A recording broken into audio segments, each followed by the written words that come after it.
All right, today we're going to deconstruct a really significant Supreme Court case, People versus Cortezano. Now, this is a sensitive and difficult case for sure, because it involves minors on both sides of a very serious accusation. But it's so important because it establishes some absolutely crucial legal principles about testimony, about liability, and ultimately about justice. So here's how we're going to break it all down. First, we'll get into the foundational facts of the case. Then we'll look at the two opposing arguments, the prosecution versus the defense. After that, we're going to really dive into the Supreme Court's reasoning. From there, we'll tackle the complex issue of minor liability, and finally, we'll land on the verdict and the key legal principles this case really cemented. Okay, let's start at the beginning with the core facts. Who was involved, what was their relationship, and what were the incredibly serious charges that got this whole thing started.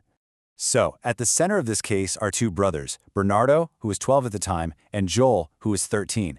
They were formally accused of raping their own 7-year-old niece. Now, to protect her identity, court documents just refer to her as AAA. This all happened while she was staying with her grandparents, who also happened to be the parents of the two boys accused. Now, take a look at this timeline because it's really important.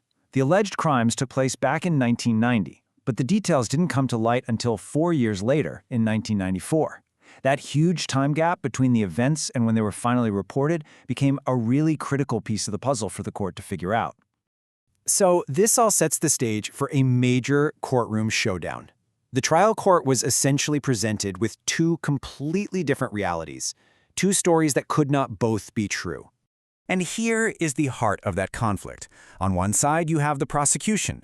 Their entire case was built on the detailed and, frankly, harrowing testimony of the young victim, which was backed up by medical findings. And on the other side, you have the defense. Their strategy? It was all about alibis. They basically argued that the brothers weren't even there when these crimes supposedly happened.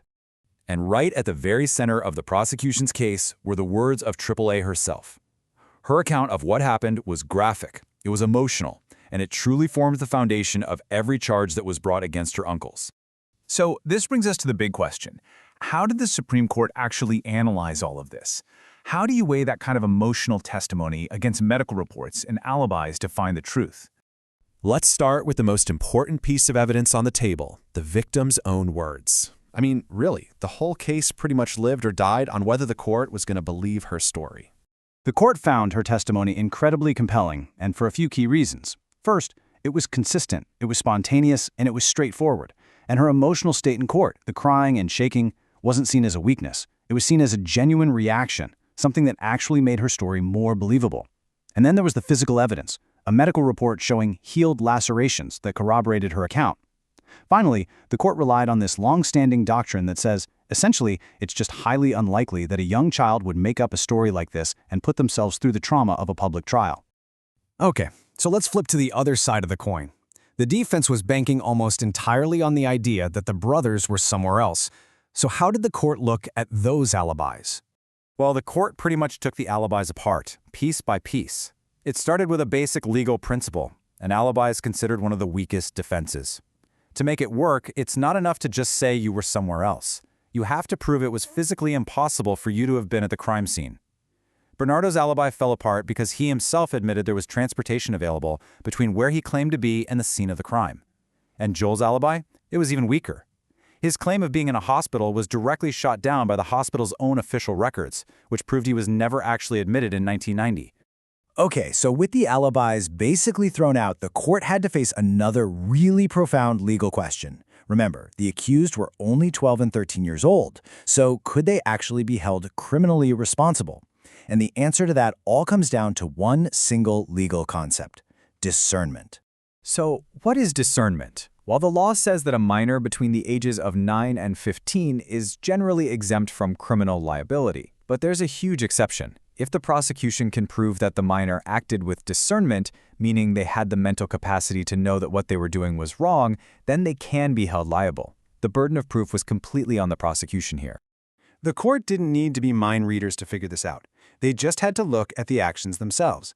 The fact that they took turns, with one acting as a lookout, that showed planning. Threatening the victim to keep her quiet, that showed they knew what they were doing was wrong and that it needed to be hidden.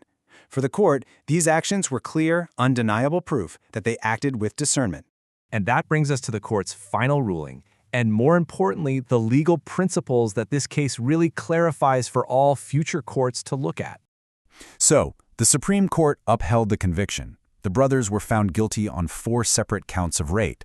But, and this is a big but, because they were minors when they committed the crimes, the law required their sentences to be modified.